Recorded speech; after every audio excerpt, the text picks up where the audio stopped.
So for today's vlog, magluluto tayo ng spaghetti. So meron tayo ditong 700 grams na spaghetti and a Filipino style with banana ketchup na sauce, tomato sauce. Lalagyan din natin siya ng carne norte, corned beef, and hotdog.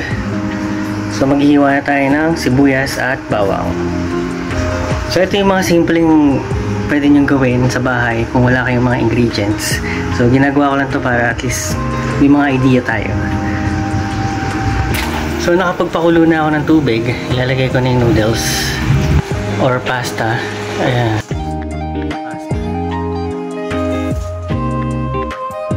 Let it boil for 8 minutes. So nakalagay doon 8 minutes lang eh. So yan, pakulo natin 8 minutes.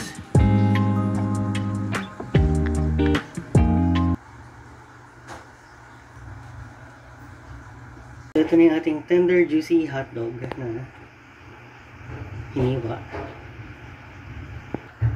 Ang ating corned beef na carne norte, sibuyas, at bawang. Okay na yung noodles, yung pasta natin. Hahanguin ko na.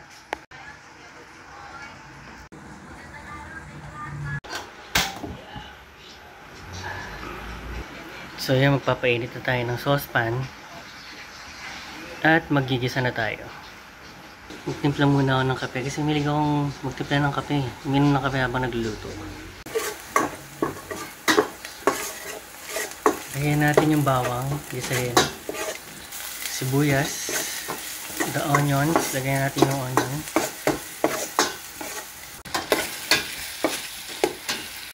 Tapos lagyan natin yung hotdog.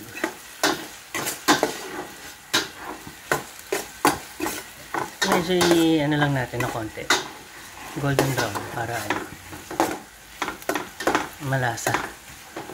So dito lalagyan ko na siya ng ground pepper. Pwede naman yan eh. Ayan. Damihan ko kasi gusto ko maraming ground pepper.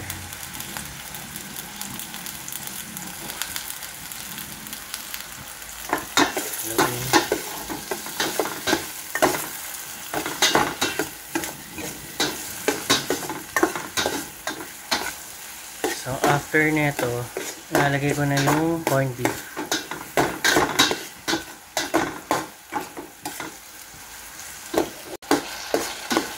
So nalagay ko na yung corned beef. Ayan. Saute. Bisayin natin. Nalagyan ko ng konting salt. Just a taste lang. Mix lang natin ang mix. Then after, lalagay ko na yung tomato sauce. Yung spaghetti sauce. Lagyan ko din pala ng butter. Ayan, para mas maglasa.